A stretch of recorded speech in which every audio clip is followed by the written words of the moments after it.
Assalamualaikum warahmatullahi wabarakatuh. Perkenalkan, nama saya Muhammad Faris Ihsanuddin dengan NIM G00250094 dari kelompok B3. Oke, jadi di sini saya akan menjelaskan anatomi situs facialis. Nah, apa sih situs facialis itu? Nah, situs facialis itu adalah facial canal atau fallopian canal yang merupakan saluran tulang sempit yang berliku di bagian petrosa tulang temporal.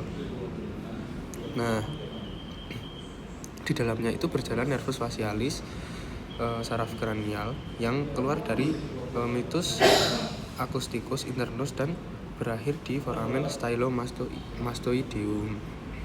Nah, peran utamanya situs facialis itu adalah saluran untuk melindungi saraf wajah dari tekanan atau cedera serta menjadi jalur penghantar impuls saraf menuju otot-otot ekspresi wajah, terus kelenjar air mata, kelenjar ludah, dan bagian area lidah yang berfungsi untuk pengecapan. Nah, ini adalah batas-batas anatomi wajah dan wilayah yang termasuk dalam situs facialis. Nah, untuk batas anatomi wajah itu ada apa saja? Nah, yang bagian atas itu terletak pada tepi bawah orbita dan bagian inferior arcus zygomaticus. Terus yang di bagian bawah itu ditandai oleh tepi bawah tulang mandibula. Nah, terus ada medial, itu mengikuti garis tengah wajah atau bisa dibilang midline facial. Nah, terus bagian lateral itu dibatasi oleh auricula atau daun telinga. Nah, selanjutnya itu yang kedua, wilayah yang termasuk dalam situs facialis meliputi pipi, hidung, bibir, dagu, kelopak mata, serta itu di bawah dahi. Nah, daerah-daerah ini merupakan area utama ekspresi wajah yang mengandung banyak otot mimik serta struktur neurovaskular yang penting gitu. Nah, untuk struktur penyusun situs facialnya sendiri itu terdiri dari periosteum, perikranium. Itu merupakan lapisan terdalam yang menempel kuat pada tulang tengkorak. Nah, lapisan ini itu kaya akan pembuluh darah dan berfungsi untuk memberikan nutrisi serta membantu proses perbaikan tulang saat terjadinya cedera. Terus yang kedua itu ada jaringan ikat longgar atau los areolar tissue.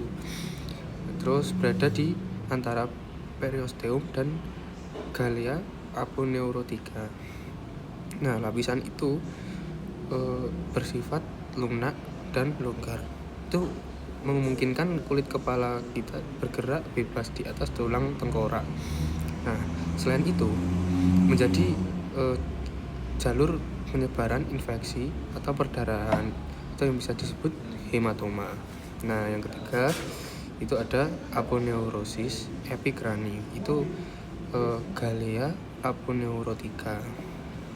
Nah, merupakan lapisan jaringan fibrosa kuat yang menghubungkan antara otot frontal dan oksipital. Nah, lapisan tersebut itu menjaga kekuatan dan kestabilan mekanik kulit kepala. Nah, yang keempat itu ada jaringan ikat padat atau dense connective tissue.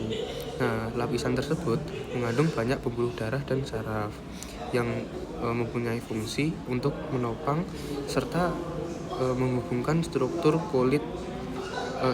di kulit kepala dan menyalurkan suplai nutrisi menuju jaringan di atasnya. Nah, yang kelima itu ada kulit, skin atau cutis. Nah, lapisan tersebut itu adalah lapisan paling luar yang mengandung kelenjar keringat. Nah, kelenjar sebasea, terus folikel rambut yang padat seperti itu. Nah, terus kulit kepala itu kaya pembuluh darah dan saraf. Itu maka dari itu membuatnya menjadi sensitif terhadap rangsangan dari luar seperti itu ya. Nah, selanjutnya ada dinding wajah. Nah, dinding wajah sendiri itu terdiri atas beberapa lapisan yang membentang dari tulang hingga kulit luar. Nah, struktur ini mencakup antara lain ada otot, jaringan lemak, dan kulit yang bekerja sama untuk melindungi organ di rongga wajah. Terus bisa membantu proses bicara dan makan, serta membentuk ekspresi wajah seperti itu. Nah, batas-batas regio-fasialis itu meliputi apa saja? Yang pertama itu ada superior. Nah, superior itu ada arcus superciliaris atau tulang alis. Nah, yang kedua ada inferior, itu margo inferior mandibula. Nah, yang ketiga itu ada posterior atau auris, daun telinga ya, pada di kedua sisi. Nah, selanjutnya itu ada lapisan yang dari dalam ke luar. Yang pertama itu ada otot pengunyahan atau muskuli masticatori. Nah, itu otot pengunyahan itu merupakan kelompok otot yang berperan dalam gerakan mengunyah seperti masseter dan temporalis. Nah, otot-otot ini menempel pada tulang wajah dan rahang untuk menghasilkan gerakan rahang bawah. Nah, yang kedua ada fascia profunda atau fascia dalam. Nah, fascia profunda ini adalah lapisan jaringan ikat padat yang membungkus dan memisahkan kelompok otot wajah, terus memberikan struktur serta mendukung pergerakan otot seperti itu. Nah, yang ketiga ada otot mimik atau musculi facialis. Nah, itu terdiri dari otot-otot tipis yang berada tepat di bawah kulit dan berfungsi mengatur berbagai ekspresi wajah seperti senyum, terus mengernyit atau menutup mata. Nah, yang keempat itu ada tela subcutanea atau jaringan subkutan. Nah, tela subcutanea itu memiliki lapisan lemak longgar yang berfungsi sebagai bantalan pelindung, tempat pembuluh darah dan saraf berjalan, serta membantu menempelkan kulit pada otot di bawahnya. Selanjutnya yang kelima itu ada kulit atau cutis. Nah, kulit merupakan lapisan paling luar yang berfungsi untuk melindungi jaringan yang ada di bawahnya. Nah, kulit itu mengandung 5 kelenjar keringat. Yang pertama ada kelenjar sebasea, folikel rambut yang membantu menjaga kelembapan serta suhu kulit wajah seperti itu. Nah, selanjutnya itu ada musculi facialis. Nah, musculi facialis ini merupakan kelompok otot yang berperan penting dalam membentuk ekspresi wajah, sehingga sering juga disebut sebagai otot mimik atau otot-otot ini umumnya itu berasal dari tulang atau fascia.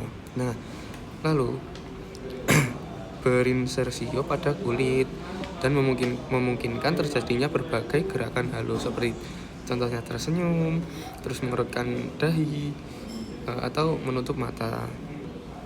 Nah, seluruh otot wajah itu dipersarafi oleh nervus facialis atau saraf kranial tadi.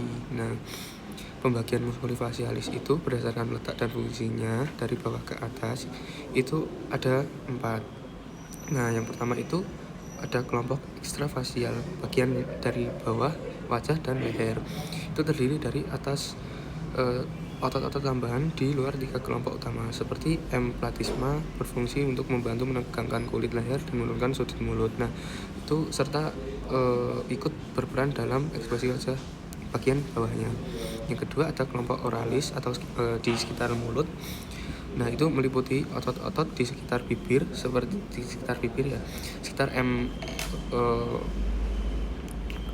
sekitar seperti M orbicularis oris dan musculus buccinator dan musculus zygomaticus mayor dan minor juga, serta musculus risorius. Nah, itu berperan dalam gerakan bibir saat berbicara, makan, meniup, dan tersenyum.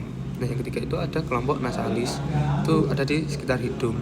Nah, itu terdiri dari otot-otot seperti musculus nasalis dan musculus depressor seperti nasi yang berfungsi Septinasi yang berfungsi mengatur pergerakan lubang hidung serta ekspresi wajah bagian hidung seperti mengerutkan atau mengembangnya hidung.